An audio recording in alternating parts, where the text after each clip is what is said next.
Il nous faut comprendre ce que l'on entend par mystère. Un mystère est quelque chose de vrai, mais que nous ne pouvons pas comprendre avec notre capacité de compréhension humaine limitée. La controverse entre la prédestination et la volonté libre illustre cela. En d'autres termes, est-ce Dieu qui prédétermine notre futur ou chacun de nous décide-t-il de son propre chemin? Selon moi, la Bible enseigne que ces deux positions différentes sont valides. Avec notre intelligence limitée, nous pouvons avoir du mal à comprendre que les deux variantes peuvent être possibles en même temps. En tout cas, moi je n'y parviens pas. Quoi qu'il en soit, le problème ne réside pas dans la Bible, mais dans nos aptitudes humaines limitées.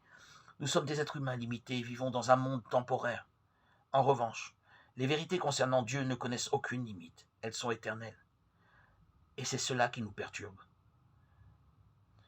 Laissez-moi vous donner un conseil concernant les passages bibliques difficiles à comprendre. Ne permettez jamais que ce que vous ne comprenez pas vous empêche de croire à ce que vous comprenez. Jamais on ne permettrait à un enfant d'école primaire de rejeter toutes les mathématiques parce qu'il ne comprend pas encore le calcul différentiel.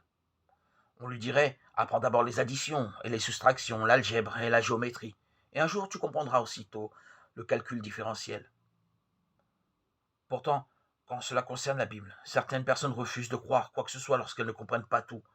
Parce que je ne comprends pas la prédestination, disent-elles, alors je ne crois pas non plus à l'existence de Dieu. Si vous apprenez comme ça, alors vous ne deviendrez sans doute jamais chrétien et vous ne serez sans doute aussi très mauvais en mathématiques. La Bible contient de nombreux mystères et encore plus de paradoxes. Cependant, si vous l'étudiez correctement et avec honnêteté, je pense que vous ne trouverez pas d'autres contradictions censées se trouver dans la Bible.